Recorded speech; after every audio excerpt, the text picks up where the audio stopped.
جو کرداروں کی ٹریٹمنٹ ہوتی ہے، جو واقعات ہوتے ہیں، اس کو بہت کم الفاظ میں میں نے دیکھا ہے کہ زیب اسکار حسین صاحب اپنی جو بصیرت ہے، کلی بصیرت، اس کے ساتھ وہ پیش کرتے ہیں. اور اگر یہ کہا جائے کہ یہ ہمیں دیکھنا ہو ایک رول ماڈل کے طور پر کہ آج کا افسانہ، جدید افسانہ کیا ہے، تو ہمیں دیکھنا پڑے گا زیب اسکار حسین صاحب کی طرف، ان کی کہانیوں اور افسانوں کی طرف، اور ڈاکٹر ارشد رضوی کے افسانوں کی طرف بھی دیکھنا پڑے گا. ان کی خود نوشت بھی اسی سلسلے کی کڑیاں ہیں جو اپنے اپنے الگ اسلوب کی نمائندگی کرتی ہیں. تو بندوبست میں بہت سارے کریکٹرز ہیں. ایک مرکزی کریکٹر ہے جو میں معلوم ہوتا ہے کہ اس کے ساتھ کچھ واہمے ہیں، کچھ واہمے حقیقت سے قریب بھی ہیں، اور بہت سی جگہ ایسا محسوس ہوتا ہے کہ اس کا تعاقب کیا جا رہا ہے، اس کے پیچھے لوگ لگے ہوئے ہیں. اور ایک سائیکیٹرک ہے، اس کے پاس بھی وہ کردار جاتا ہے، دوائیں بھی لیتا ہے، کبھی کبھی دواؤں کو ناغہ بھی کر لیتا ہے، اور اس کے پیچھے بہت سارے لوگ لگے ہوئے ہیں. وہ بھی تعاقب کر رہا ہے، ایسا لگتا ہے اس کا بھی تعاقب کیا جا رہا ہے. اور اس دوران وہ کہانی آگے بڑھتی ہے اور چلتی ہے آگے، اور بہت سارے کردار جڑتے ہیں.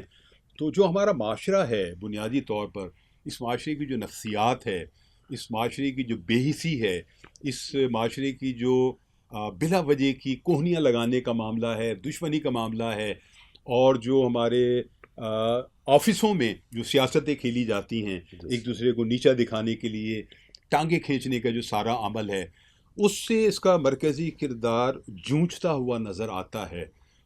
لیکن وہ ہمت نہیں ہارتا، وہ مستقل کام کرتا ہے. اس کی اپنی فیملی بھی ہے. بہت ساری باتیں ایسی ہیں جو زیب اسکار حسین صاحب نے دکھائی بھی ہیں، بہت ساری باتیں چھپائی بھی ہیں. اور اس ناول میں ایک اور جو اہم معاملہ ہے وہ ہے اس میں پوئٹری. اس میں جگہ جگہ آپ کو غزلیں نظر آئیں گی، جگہ جگہ آپ کو نظمیں نظر آئیں گی، اور کہانی آگے بڑھتی ہے انہی غزلوں اور نظموں کے ساتھ. اب اس میں یہ ضرور ہے کہ کچھ لوگوں کو اس سے کچھ الجھن بھی ہو سکتی ہے، اور کچھ لوگ جو ہیں اس کے ساتھ زیادہ جوڑ کر جب بڑھیں گے آگے تو وہ زیادہ لطف لیں گے. لیکن کہانی اپنی جگہ چل رہی ہے.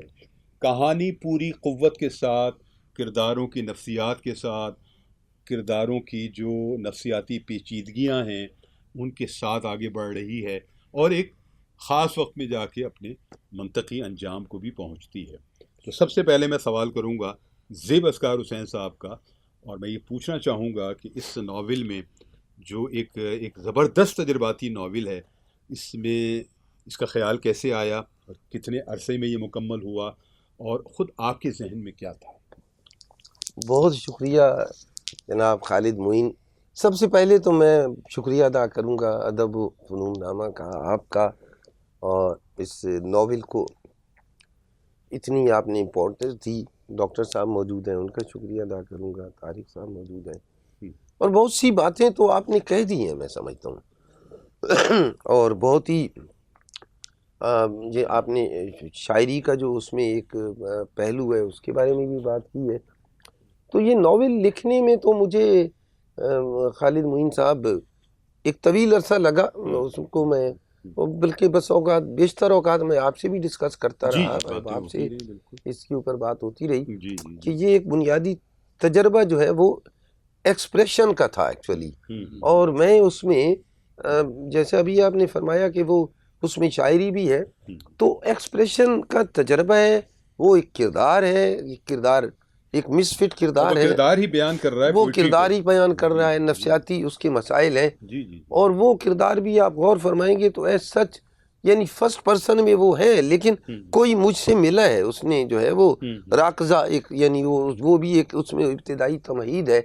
وہ ایک بیمار آدمی ہے، ذہنی معاملات بھی ہیں، اور انڈر ٹریٹمنٹ بھی ہے، اور پھر وہ ڈاکٹرز پہ بھی شک کر رہا ہے. تو اب میں صرف کہنا یہ چاہ رہا تھا کہ وہ اس کے پاس وہ جو اصناف کی تقسیم ہے وہ تصور ہی نہیں ہے. اس کردار کے پاس اصناف کی تقسیم کا کوئی تصور نہیں ہے، یعنی وہ اس کو مانتا ہی نہیں ہے. آپ نے دیکھا ہوگا کہ وہ یعنی میچورٹی تو نظر آتی ہے ایکسپریشن میں، لیکن ایز سچ جو ہے وہ اس میں نثری نظمیں بھی آپ کو کہیں آ جائیں گی، خطات نظر آ جائیں گی، غزلیں آ جائیں گی، لیکن غزلوں کا بھی وہ تصور نہیں ہے کہ اوپر مطلع ہے مطلع کہیں اور مل ہاں سکتا بالکل ہے، ہو سکتا مقطع ہے، کہیں اور مل سکتا ہے. بالکل ٹھیک تو ہے. اس اعتبار سے وہ ساری اس کی اظہار کی صورتیں ہیں. پھر آپ نے نوٹس کیا ہوگا اس میں اور بھی اشارے ہیں، جی جی صرف شاعری ہی نہیں ہے. کہیں اس نے ایک ناراضگی کے عالم میں تعویذ بنا دیا ہے، کہیں وہ ہاں ایک ہاں لکیریں ہیں، ایک اجنبیت کا احساس ہے. تو اس اعتبار سے باقی جو باتیں آپ نے کہی ہیں، میں سمجھتا ہوں وہی بات ہے کہ وہ جو ایک مجموعی جو ایک صورتحال ہے جو اس کے ارد گرد اس کے معاشرے کی صورتحال، اس میں مسلسل جو ہے وہ یہ دیکھیے کہ انسانی حقوق کی پامالی بھی نظر آ جی جاتی ہے. پھر سیاسی طور پہ جو جی آپ دیکھتے ہیں جو ریکٹس ہیں اور وہ ساری چیزیں، تو ان کو بھی وہ کردار دیکھتا رہتا ہے، اور اس اعتبار سے اس کا ایک اپنا نقطہ نگاہ، اپنا ویژن بنتا ہے. تو اس میں بہت سی ایسی چیزیں ہیں جو بٹوین دا لائنز میں اپنے ایک ناول کے بارے میں بات کرنا ایک بڑا مضحکہ خیز عمل ہے. یہ تو آپ نے کہا تو نہیں میں نہیں ایک بات ایسی کہہ رہا ہوں اضافی طور پہ. نہیں، لیکن تو وہ زیب صاحب بہت ساری باتیں ایسی ہوتی ہیں جو پڑھنے، ہم تو ایک قاری کے طور پر پڑھ رہے ہیں ظاہر ہے. اب قاری جو ہے جتنا ایبزارب کر پاتا ہے، سمجھ پاتا ہے، وہ کر لیتا ہے. میں ارشد رضوی صاحب نے، ڈاکٹر صاحب نے جو ایک اس میں کتاب میں بھی موجود ہے، جی جو مضمون لکھا ہے انہوں نے، ہاں وہ اتنا خوبصورت ہے اور اتنا کریٹیو ہے اور اتنا اندر بہاؤ کے ساتھ آیا ہے کہ وہ ایک الگ سے صورتحال بن گئی ہے. اور انہوں نے بھی بہت ساری باتیں کھولی ہیں، بہت ساری باتیں بند ہیں، اور بہت ہی بہت ہی قرینے سے اور بہت زبردست انداز میں اس ناول کا تجزیہ ڈاکٹر صاحب نے پیش کیا ہے. میں پھر پوچھوں گا کہ اس ساری گفتگو کے پس منظر میں یہ جو تجرباتی ناول ہے زیب اسکار حسین صاحب کا، جس میں اصناف کا بھی معاملہ ایک طرف ہو گیا، اور جو بنیادی طور پر انہوں نے چیزیں بیان کی ہیں وہ بڑے بڑے پیڈسٹل پر بیان کی ہیں. تو آپ کیا کہیں گے بندوبست کے حوالے سے اور زیب اسکار حسین صاحب کے اس تجربے کے حوالے سے؟ اصل میں بندوبست جو ہے ناول ہے وہ داخلیت کا ناول ہے. یعنی یہ بظاہر تو ہمیں نظر آتا ہے کہ ایک شخص ہے، لیکن اصل میں وہ ایک شخص نہیں ہے، ہر شخص ہے. یہ معاشرہ جس آپ یورپ یا ویسٹ میں جو ناول لکھے جا رہے ہیں اور یہاں پاکستان میں یا انڈیا میں جو ناول لکھے جا رہے ہیں، آپ یہ دیکھیے کہ کہانی کار، اچھا بہتر کہانی کار یا ناولسٹ جو ہے وہ یہی اشارے دے رہا ہے اپنے ناول میں، تنہائی کے، داخلیت کے. یہ مسائل انسان کو درپیش ہیں.